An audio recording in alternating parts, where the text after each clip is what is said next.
मैं किसी दोस्त ने आग्रह किया है कि उनकी एक प्रॉब्लम है और उस पे मैं कुछ बोलूँ?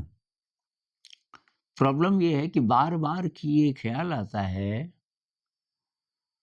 कि जब मेरे माता-पिता मर जाएँगे, मेरे और रिलेटिव्स मर जाएँगे, जिन-जिन से मेरा प्यार है, मेरी दोस्ती है, वो सब मर जाएँगे, तो मैं जी के क्या करूँगा? तब ज़िंदगी का क्या मीनिंग हुआ? और मुझे कि फ़िज़िक्स से काफ़ी प्यार है, फिर तो वो भी तब किस काम का, जब ये अपने ही लोग चले जाएँगे। ये बार-बार के मन को परेशान करती है बात। तो भई बात तो सच है, सबको जाना है, मरेंगे सारे एक दिन। अब वो आपके रहते-रहते मरेंगे कि पता नहीं, पर अब ज़्यादा संभावना ये है कि जो आपसे बड़े हैं, वो तो मरेंगे ही। जैसे माता-पिता हैं, आपसे बड़े जो ऐसे लोग हैं जिनको आप बहुत प्यार करते हैं, रिलेटिव्स हो सकते हैं।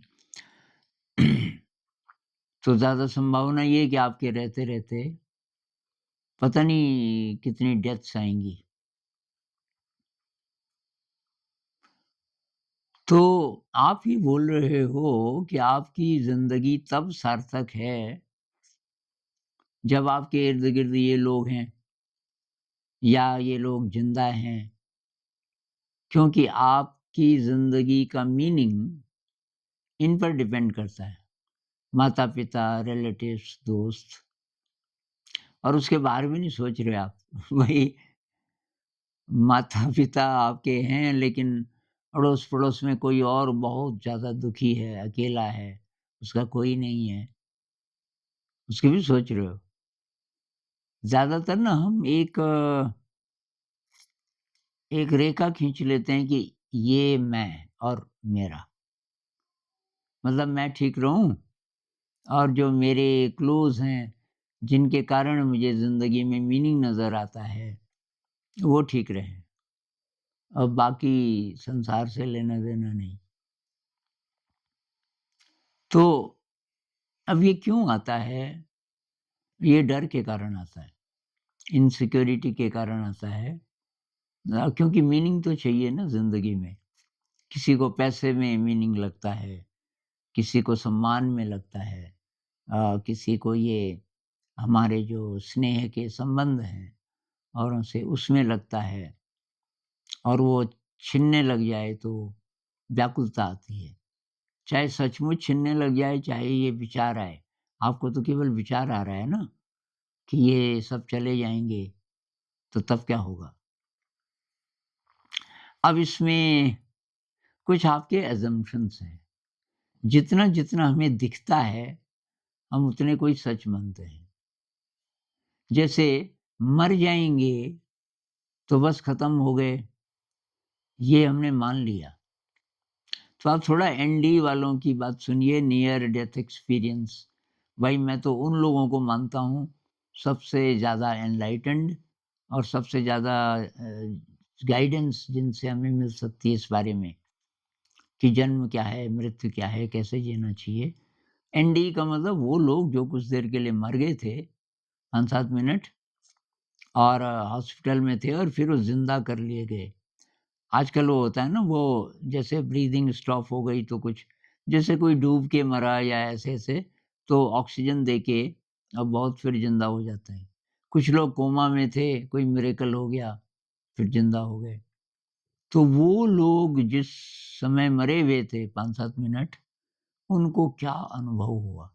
सब लोगों का ये मानना है कि बहुत सुंदर, बहुत दिव्य जगत खुलता है और हमारी आत्मा वहाँ जाती है और तब वहाँ से क्लियरली नज़र आता है कि मैं कैसे जिया इस ज़िंदगी में। किसी-किसी को और भी लाइफ़ टाइम्स का पता चल जाता है। तो डेथ खराब है, ये ज़रूरी नहीं, एक बात। दूसरी बात हमारी जो स्क्रिप्चर्स हैं वो तो कहते हैं डेथ होती ही नहीं। ये आत्मा आत्मा हमेशा रहती है और वो शरीर बदलती है। एक और कमेंट किसी भाई साहब का था कि बार-बार जन्म का सिस्टम क्यों डाला कुदरत ने? भई अगर एनलाइटेंड होना हमारा उद्देश्य है या गड़बड़ संस्कारों की मैल धोना, ये है अगर रीज़न कि हम बार-बार जन्म लेते हैं। एक ही जन्म क्यों नहीं? जब तक भई पूरी मैल धुल नहीं जाती, तब तक एक ही जन्म रहेगा। अगर ऐसा होता तो अच्छा नहीं होता? तो वही अब ये भी वैसे ही है। आप ये मान के चल रहे हो कि ये बार-बार जन्म अच्छी बात नहीं है। भई ये रिमाइंडर है ना डेथ। डेथ आई तो कि वहाँ तब क्लैरिटी आती है कैसे जीना था। तो ये जो एनडी वाले दोबारा फिर ज़िंदा हो जाते हैं, इनका जीवन बदल जाता है। जीने का स्टाइल ही बदल गया। बहुत प्रेम से भर जाते हैं और बहुत कंपैशन से, बहुत ज़्यादा एनर्जी से, बहुत क्रिएटिविटी से और तब सबको ही संदेश देते हैं। अनीता मूरजानी के वीडियोज़ देखना, अनीता मूरजानी और भी बहुत सारे हैं। अनीता मूरजानी हमारे देश की हैं और बहुत अच्छा बोलती हैं, अंग्रेज़ी में बोलती हैं। मुझे नहीं पता उनको हिंदी आती है कि नहीं, पर कमाल कमाल के उनके अनुभव। तो ये जिस तरीके से लंबी यात्रा है ना, लंबी यात्रा है और अब आपको लगातार यात्रा करनी है। एक घोड़े पे आप गए, गए, गए, घोड़ा कितनी देर दौड़ेगा? उसको रेस्ट चाहिए ना, तो उसको रेस्ट चाहिए, तो आप बोलते हो भई अब मुझे दूसरा घोड़ा दो। उसी प्रकार से ये जब ये जीर्ण हो जाता है कि ये शरीर, ये अब आत्मा को तो बढ़िया शरीर चाहिए ना, तभी तो हम सब कुछ कर पाएँगे। भई ध्यान साधना है वो भी तभी होगी जब शरीर ठीक होगा आपका, मन ठीक होगा, तो आपको दूसरा वाहन चाहिए। दूसरा वाहन चाहिए तो तब इसको हम अब भगवत गीता में यही तो है ना, वो नहीं है क्या वासांसि जीर्णानि यथा विहाय। जिस तरीके से हम पुराने वस्त्रों को त्याग करके नए वस्त्र धारण करते हैं, ऐसे तथा शरीराणि विहाय जीर्णानि ऐसा कुछ है ना। नवानि गृह्णाति या अन्यानि संयाति नवानि देहि। तो फिर ये जो आत्मा है, उसी प्रकार से पुराने शरीर को त्याग करके नया शरीर धारण करती है। फिर दोबारा से जन्म होता है। अब ये पता कैसे चले? तो भई ये तो काफ़ी डीप मेडिटेशन में शायद पता चले। फिलहाल हम संत लोगों की बात सुन लेते हैं कि क्या बोल रहे हैं और तो ख़ैर ये बातें हो रही थी कि ये जो ख़्याल आता कि सब मर जाएँगे तो तब क्या होगा? भई कोई नहीं मरता, एक बात। दूसरी बात, अगर आप विश्वास नहीं भी करते आत्मा पे, तो ये तो फैक्ट है ना, ये तो मरेंगे ही। सब लोग मरेंगे भई। तो आप का उद्देश्य क्या है इस जीवन में? आपको तो इवॉल्व होना है। लोग आते रहेंगे आपकी ज़िंदगी में और जाते रहेंगे। आपको इवॉल्व होना है। अपने अंदर शक्ति ढूँढो भई। दूसरों पे डिपेंड मत करो, चाहे वो रिलेटिव्स हों, कोई भी हो, कोई आपके काम नहीं आएगा ऐन मौके पे। जब आपकी डेथ आएगी, ये लोग साथ जाएँगे आपके? वही नानक साहब कहते हैं ना, मेरो मेरो सभी कहत हैं, क्या दारा क्या मीत, अंत समय कोई साथ चले ना, ये अचरज की रीत, जगत में झूठी देखी प्रीत।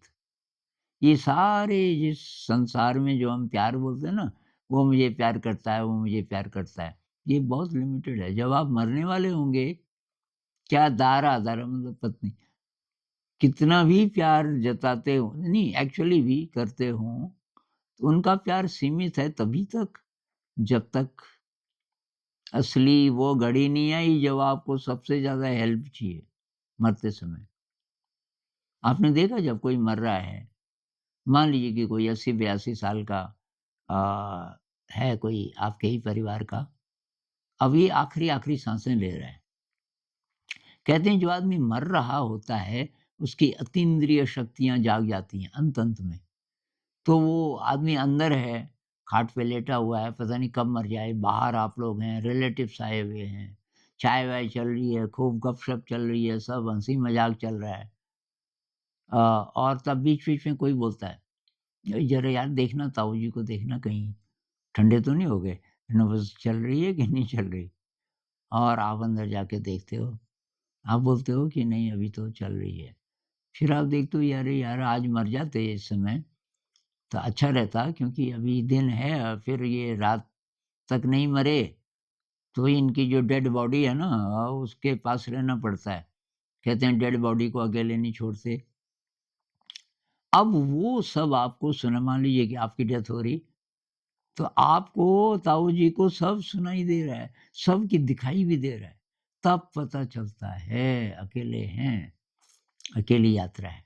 तो जिसने तो साधना की होगी ज़िंदगी में, उसको पहले ही डेथ का टेस्ट मिल चुका होगा, उसको तो फ़र्क नहीं पड़ेगा। बोलेगा ठीक है, साँसें उखड़ रही हैं लेकिन कोई बात नहीं, ये अनंत यात्रा है, पता नहीं कहाँ जा रहे हैं, एक्साइटमेंट है, कुछ नई जगह जा रहे हैं। कष्ट होगा, मरते समय बहुत लोगों को बहुत कष्ट होता है। कोई मुझे कह रहा था कि कृष्णमूर्ति जी को मरते समय बहुत ज़्यादा उनको ज़िंदगी भर भी होता ही रहता था कष्ट।